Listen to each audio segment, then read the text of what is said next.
Assalomu alaykum. Bizni kuzatayotgan akalarimiz, mana bizni Batken oblasidagi Qadamjoy shahridagi pechkamiz tugadi. Mana kirib ko'rsatamiz hozir sizlarga.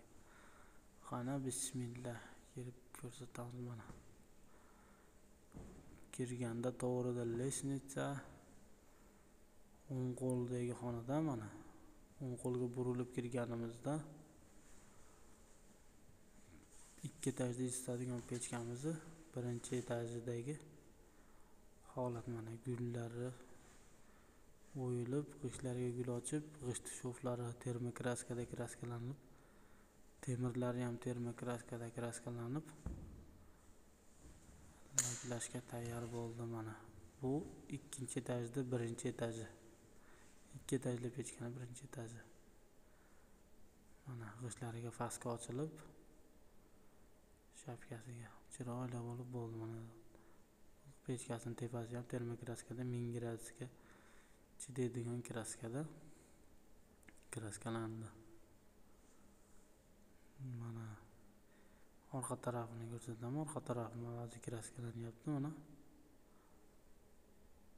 Orqa tarafi ikkinchi komnatasi.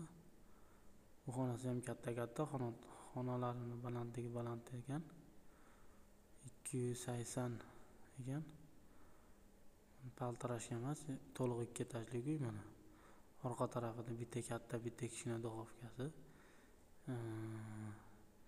Tozalaydigan eshiklaridan pastida bitta, tepasida bitta tozalaydigan eshigi, ikkita kichkina duxovkasi.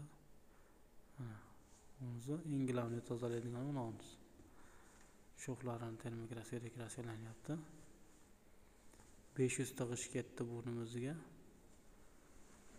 Ikkita termokraska ketadi. Bu pechkamizga 56 ming so'm ketdi. Qadamjoyga kelib tushishi yo'l kirasi bilan 56 ming so'm.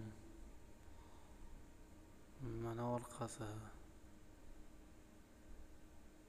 Mana 43 ming so'mdan boshlanib 75 ming so'mgacha o'shta atrofida o'shdan uzoqlashib ketgan sari yo'l kirasi qo'shtardi. Mana qilib tozalaydigan ochistkasi bu yerga bitta qo'yildi. Bunisi kraskalab qo'ydik.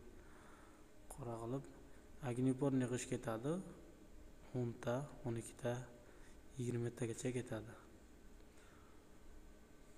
Mana bu tomoni ham 2 etajli bemalol isitadi. Mana akalar. Qadamjoyga 4,5 ming so'm gap keladi. Mana o't yoqdiga hozir. Mana shundan chiqyapti. 3 ta 4 ta pechka bir bo'lganda yo'l kirasini ekonom bo'lishligi uchun 3 ta 4 ta pechkaning materialini bir hab kelamiz o'shdan.